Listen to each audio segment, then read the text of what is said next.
We have the latest now on Hurricane Beryl. That is a look at Cancun this hour. The center of the storm is now moving over the resorts and beach towns on the Yucatan Peninsula.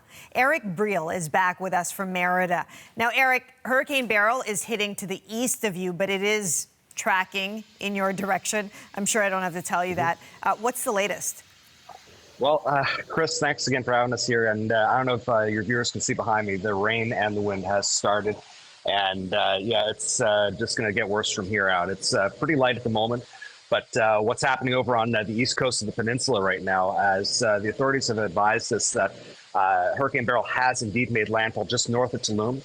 There was some wind tracking that was done by Shelha and also by NOAA, and it was showing some pretty strong winds there. So a lot of the things that we've been talking about in previous conversations here from the authorities, they're still putting out the word to anybody that has not gotten in place or shelter to get there now. Landfall has been made and it's coming your way. If you're inland, it's coming towards you. So everybody's being told to, get themselves into their shelters, get themselves secured with their families, their belongings, and just ride it out until the storm passes over. And Eric, you've been tracking storm prep all week. Now that Beryl has made landfall, what are you hearing from Mexican officials? Okay, so basically what we've heard on the Caribbean coast, the Army has been deployed to help out basically when the storm has passed. I believe there's several thousand Army troops have been deployed out there, as well as government personnel to aid in the aftermath. The other thing that is worth noting is that President Lopez Obrador released a statement yesterday, again, asking everybody that was in the affected areas to get into shelter, which they should be doing at this point, and also reminding people that nothing is worth the risk to try and go after and save. Things can be replaced. So that was a very important point from the leader of this government here.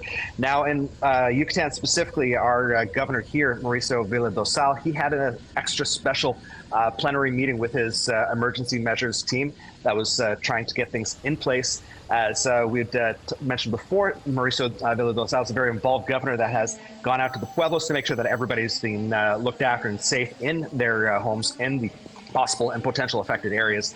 As well, there are several crews and equipments that are ready to take on any challenges that are going to be posed from Beryl. And one thing that we can take into account here, if you look at the storm track and you're a historical storm follower, this one is very similar to Gilbert, or Gilberto as it's known down here, but Hurricane Gilbert that crossed over the peninsula back in 1988. It entered with a Category 5 and left with a Category 2. Thank goodness we're not at that level right now, but still a very dangerous storm all the same, Chris.